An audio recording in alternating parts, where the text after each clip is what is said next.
ಧೃತರಾಷ್ಟ್ರನ ಪುತ್ರರು, ಕೌರವರು ಮತ್ತು ಪಾಂಡವರು ಹಸ್ತಿನಾಪುರದ ಸಿಂಹಾಸನಕ್ಕಾಗಿ ಹೋರಾಟ ನಡೆಸಿದರು. ದುರ್ಯೋಧನನ ತಂತ್ರದಿಂದ ಪಾಂಡವರು ಅರಣ್ಯವಾಸ ಅನುಭವಿಸಿದರು. ತಾವು ಮರಳಿ ಹಿಂತಿರುಗಿದಾಗ ಧರ್ಮರಾಜನು ತನ್ನ ಹಕ್ಕಿನ ಅರ್ಧ ರಾಜ್ಯವನ್ನು ಕೇಳಿದನು, ಆದರೆ ದುರ್ಯೋಧನನು ಇದನ್ನು ನಿರಾಕರಿಸಿದನು. ಇದರಿಂದ ಯುದ್ಧ ಅನಿವಾರ್ಯವಾಯಿತು. ಶ್ರೀಕೃಷ್ಣನು ಪಾಂಡವರ ಪರವಾಗಿ ದ್ರೋಣ, ಭೀಷ್ಮ, ಕರ್ಣನಂತಹ ಮಹಾಯೋಧರು ಕೌರವರ ಪರವಾಗಿ ಯುದ್ಧಕ್ಕೆ ಸಜ್ಜಾದರು.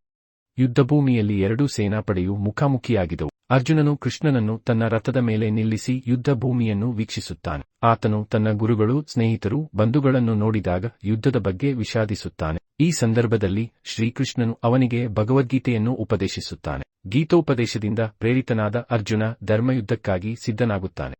ಭೀಷ್ಮ ಪಿತಾಮಹನ ನಾಯಕತ್ವದಲ್ಲಿ ಕೌರವರ ಸೇನೆ ಪಾಂಡವರನ್ನು ಹೊಡೆದುರುಳಿಸುತ್ತಿದೆ. ಆದರೆ ಪಾಂಡವರ ಯೋಧರು ದಿಟ್ಟವಾಗಿ ಹೋರಾಡುತ್ತಾರೆ. ಭೀಮನು ಮತ್ತು ಅರ್ಜುನನು ಅನೇಕ ಕೌರವ ಯೋಧರನ್ನು ಸಂಹರಿಸುತ್ತಾರೆ.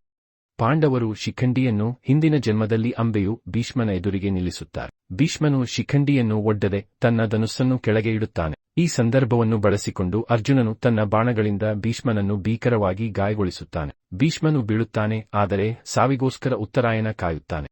ಯುದ್ಧದ ನೇತೃತ್ವವನ್ನು ದ್ರೋಣಾಚಾರ್ಯ ತೆಗೆದುಕೊಳ್ಳುತ್ತಾನೆ. ಆತನು ಪಾಂಡವ ಸೇನೆಗೆ ಭಾರೀ ನಾಶ ತರುತ್ತಾನೆ. ದ್ರೋಣನನ್ನು ಕೊಲ್ಲಲು ಕೃಷ್ಣನು ಯುದ್ಧ ತಂತ್ರವನ್ನು ರೂಪಿಸುತ್ತಾನೆ.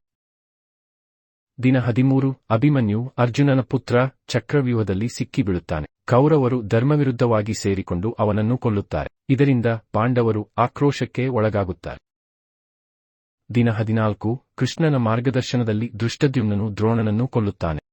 ಕರ್ಣನು ಕೌರವರ ಸೇನಾಪತಿಯಾಗಿ ನೇಮಕವಾಗುತ್ತಾನೆ. ದಿನ 16 ಅರ್ಜುನನೊಂದಿಗೆ ಕರ್ಣನ ಭೀಕರ ಹೋರಾಟ ನಡೆಯುತ್ತದೆ. ಕೃಷ್ಣನು ಅರ್ಜುನನಿಗೆ ಯುದ್ಧ ತಂತ್ರವನ್ನು ತಿಳಿಸುತ್ತಾನೆ.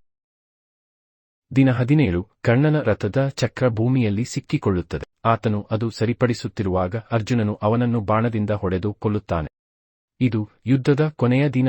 ದುರ್ಯೋಧನನು ಪರಾಜಿತನಾಗಿ ಒಂದು ಸರೋವರದಲ್ಲಿ ಶರಣಾಗಿರುತ್ತಾನೆ. ಆದರೆ ಭೀಮನು ಅವನನ್ನು ಸಮರ ಭೂಮಿಗೆ ಕರೆಸಿಕೊಳ್ಳುತ್ತಾನೆ. ಭೀಮನು ಮತ್ತು ದುರ್ಯೋಧನನು ಗದಾಯುದ್ಧ ನಡೆಸುತ್ತಾರೆ. ಶ್ರೀಕೃಷ್ಣನ ಸೂಚನೆಯಂತೆ ಭೀಮನು ದುರ್ಯೋಧನನ ಉರುಸ್ಥಳಕ್ಕೆ ಹೊಡೆದು ಅವನನ್ನು ಕೊಲ್ಲುತ್ತಾನೆ. ಅಂತರದಲ್ಲಿ ದ್ರೌಪದಿಯ ಮಕ್ಕಳನ್ನು ಅಶ್ವತ್ಥಾಮನು ರಾತ್ರಿ ಯುದ್ಧದಲ್ಲಿ ಕೊಲ್ಲುತ್ತಾನೆ. ಇದರಿಂದಾಗಿ ಯುದ್ಧದ ಭೀಕರತೆ ಇನ್ನಷ್ಟು ಹೆಚ್ಚುತ್ತದೆ. ಕೌರವರ ಸಂಪೂರ್ಣ ನಾಶವಾಗುತ್ತದೆ. ಧರ್ಮರಾಜನು ಹಸ್ತಿನಾಪುರದ ರಾಜನಾಗಿ ಗದ್ದುಗೆಯೇರುತ್ತಾನೆ. ಶ್ರೀಕೃಷ್ಣನು ಪಾಂಡವರನ್ನು ಧರ್ಮಪಥದಲ್ಲಿ ನಡೆಸುತ್ತಾನೆ. ಈ ರೀತಿ 18 ದಿನಗಳ ಕುರುಕ್ಷೇತ್ರ ಯುದ್ಧ ಮುಗಿಯುತ್ತದೆ.